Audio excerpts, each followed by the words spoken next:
Irregular migration has become the escape mechanism, not only from poverty and lack of opportunity, but a desperate way to preserve life in the face of insecurity and violence, especially for young people.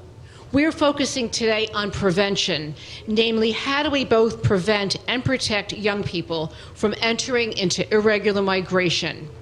In doing so, we recognize that young people have the right to remain in their community with their families.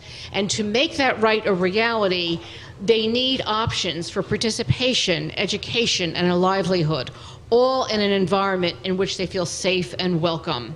Over the past few years, we have seen a huge increase in the number of people who are forced to leave their countries and who are moving across borders in all regions of the world. This increase is more than 50%, as you know. But it's quite staggering that every minute at least 20 people feel forced, compelled to leave their homes, their countries, their communities in search of security and safety. And of course, many of them are children. Between October 2017 and June 2018, more than 37,000 unaccompanied children left Central America and were identified at the US border. So the magnitude of the issue we are dealing with is of course huge, and we need to match this magnitude with the magnitude of action. On average, at least one child is killed per day in Central America countries.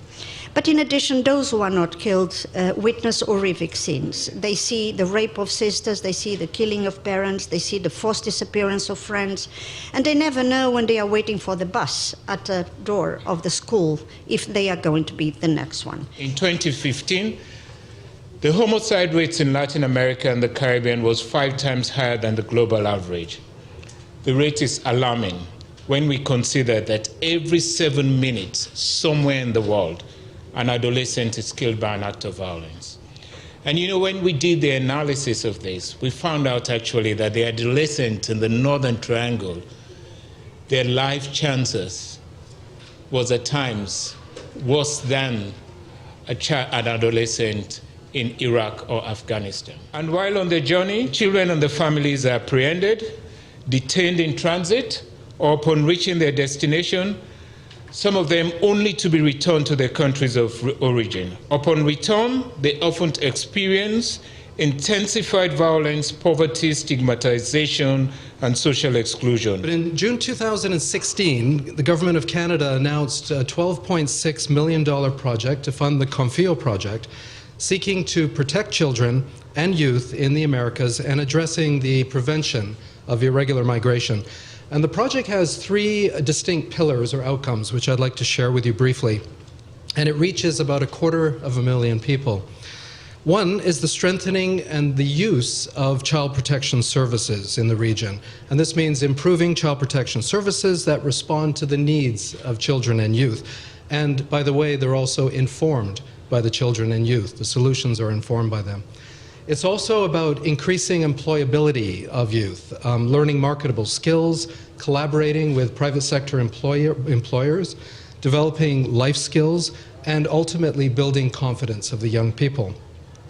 The third component, a very interesting component, is the participation and voice, raising the voice of young people in the program. Through this project, Canada supports the transformation of at-risk youth, especially women and girls, from victims, transforming from victims to being actual agents of change in their families, in their community, and in their nation as well. So Child Fund has brought together a group of like-minded organizations, service providers, legal entities, nonprofits that have come together to really think about what's happening and how we can respond. And I really want to raise our consciousness around the Flores Settlement Agreement.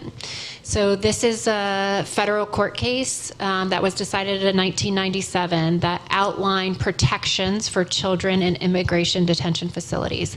Part of that protection was around the number of days that children could be held in detention facilities. It was also about offering these child-safe provisions for children.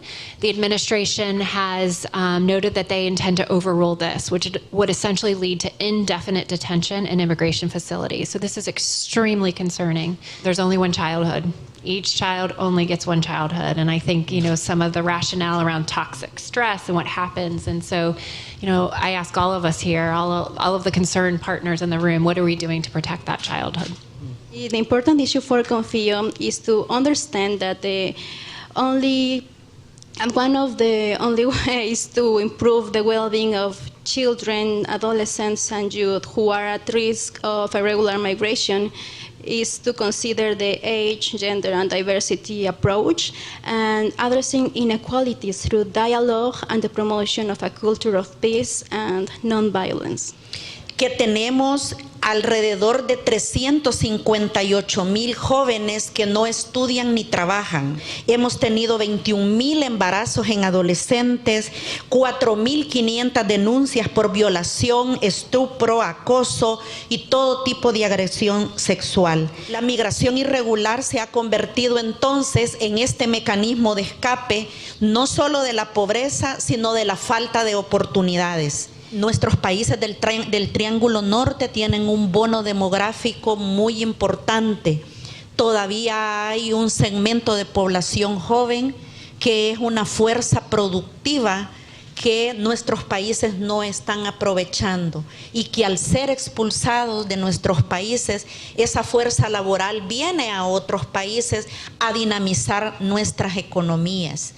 No va a pasar mucho tiempo si no se toman acciones que nuestros países van a envejecer y la fuerza productiva la vamos a tener en otros países. Confío promete ser una iniciativa escalable, no solo porque va a las causas subyacentes de la migración, sino porque los principales protagonistas son los mismos jóvenes.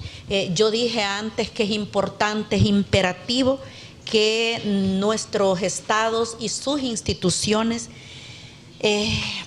hagan algo para que la migración sea la última opción. Y nuestro país abogó siempre por mantener el compromiso de garantizar la promoción y protección eficaz de los derechos humanos de los niños, niñas y adolescentes migrantes, tanto acompañados como no acompañados, independientemente de su estatus migratorio, haciendo cumplir lo establecido en la Convención de los Derechos del Niño. I think this meeting again is so timely for us to go re-energize and to feel that we are the majority, that we are together, and we can all help find good solutions. And I'm sure my colleagues will speak about the important interventions to create safe spaces, to have child protection, safe environments for all kids, and for cross-border collaboration to be a reality, and for us all to prevent this dramatic reality. Thank you so much.